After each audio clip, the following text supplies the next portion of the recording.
Good day and welcome. I'm Joey and this is Orange D20. Today we're going to continue building out the Royal Reclaimers Guild game, which is a West Marches game for Dungeons & Dragons 5th edition. Today we're going to start building out the actual first dungeon that players would have the option of going to. If you're unfamiliar with a West Marches style game, players get to choose between multiple dungeons as they build a group out of available players. So we will need to prepare more than one option for a first dungeon. This is the first one we're going to build. Today I'm looking at building a dungeon themed around one type of monster. For this I've chosen goblins, and so we're going to build a goblin dungeon that was built by goblins for the purposes that they had. Some of what you'll need to consider is, how do you want goblins to feel in your game? I am personally a fan of goblins being a type of fey creature, thrown out of the Feywild and out of the Unseelie courts. The standard way they're built, they don't have a great deal of difference from kobold, and I kind of want to emphasize the lost magic aspect of them. By the time that players are done with this dungeon, there's a couple of goals I want to make sure that they have had a chance to look at or explore. I want to make sure that there is enough experience in this dungeon that would allow 4 level 1 players to advance to the second level. I want to make sure that players get a chance to try out combat. I want to include a trap, and I want to include some sort of diplomacy, a chance for players who are more social and have put more points into that sort of build for their characters have a chance to try that sort of thing.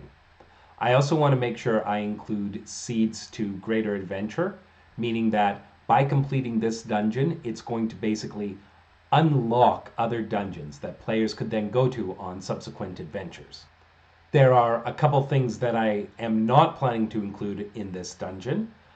This specific dungeon will probably not have a great deal of magical loot for players.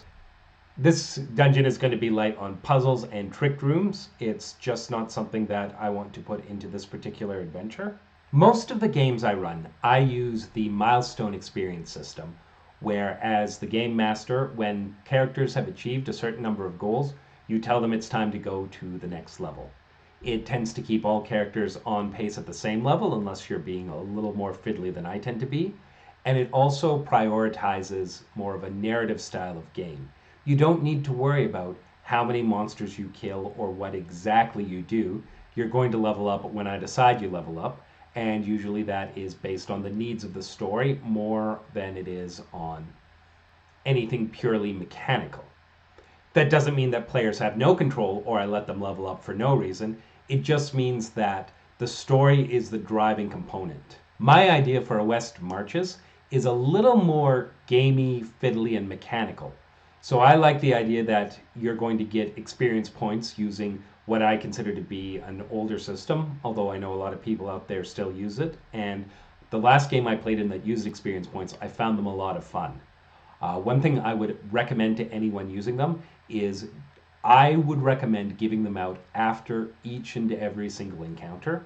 That doesn't mean that characters who get over the threshold to level up have to level up mid-encounter. I would recommend that you need a long rest to level up. You're also going to want to be careful about what you award experience points for. If you only award experience points when players kill a monster, it means players will kill every monster. They will not let monsters escape and run away. They will look for excuses to kill monsters they wouldn't otherwise need to kill because they gain a benefit from the act of killing. This type of award tends to lead games to get a little bit more murder hobo-y. I tend to recommend, if you're using experience points, awarding them when players overcome a challenge. Because of the type of stories I like to tell, overcoming a challenge can mean sneaking past the monsters, convincing creatures to let you by using diplomacy, using a single spell that makes the monsters run away. If the challenge is overcome, you get the experience. I won't generally let players game this system. If you overcame the challenge once to talk your way past a monster, and you come back and the monster is still talked into letting you by, you don't get more experience points for talking to him again, and you don't get more experience points for then killing that monster because that monster was no longer a challenge. It does, however, mean that if you have a recurring villain and you manage to defeat them but they escape, you still get the experience points for defeating that villain. You overcame the challenge they presented, and it also leads to a different style of gameplay. It means that players understand that if they have beat that villain, they don't need to finish them off, and they will get more experience points dealing with that villain again. However, I can tell you from many years of experience, players are loath to let any villains survive.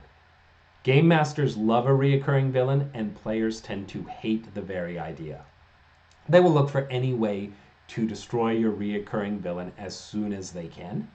If a reoccurring villain is very important to me, I will often talk to players about the fact that I expect this villain to be reoccurring, and you're not going to be able to stop them the first time you see them. The other way to keep a villain reoccurring is to give them a variety of escape plans and ways out, and then making sure they use them before it's too late. So I'm going to actually build out an experience point budget that I plan to use for this dungeon. To go from level 1 to level 2, players need 300 experience points.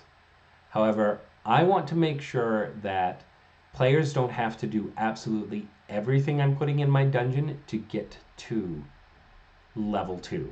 So I'm going to put in 450 experience points worth of challenges for 4 players.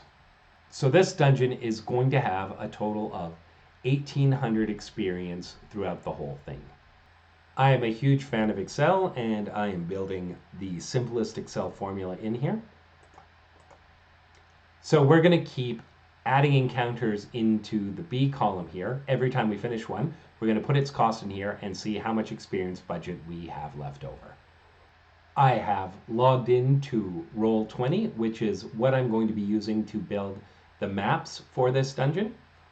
I will probably be taking the notes in a separate document just because it's easier than keeping it all in Roll20. If you would be interested in a copy of this adventure, I might try and find a way to put it on a PDF, and if people are asking for it, then I'll find a way to get it to you. These are just the tools I'm going to use to build it out. As I'm picturing this Goblin dungeon, I need to have an idea behind what it is and what the challenge is going to be. I want this dungeon to belong to a group of goblins that have recently moved relatively close to Geldale.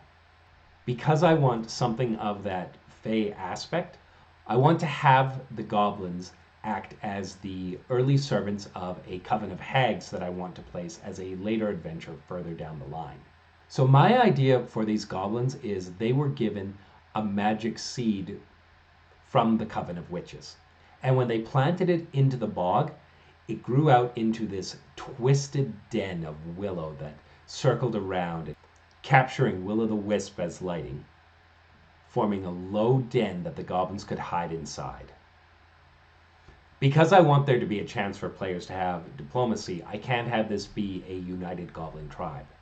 So what I want to have is a goblin king that is fully in service of the hags for his own greed, but I'm also going to have the goblin prince uncertain that they should be serving those hags.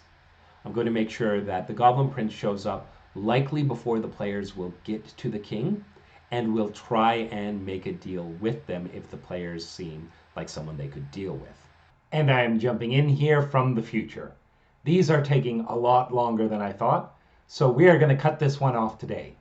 Now that we have the goals and the ideas we want to include, next time we will be able to actually build out the first encounter, and we'll continue working our way through the dungeon. This could be quite a long series as I'm showing you everything that goes in here.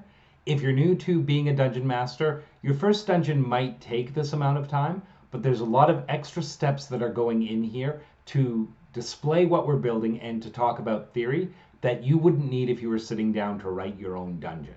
We're going over everything here, but some of it will be natural to you and you will pick up the pace very, very quickly. I'm Joey, and this has been Orange D20. Thanks for watching. Bye!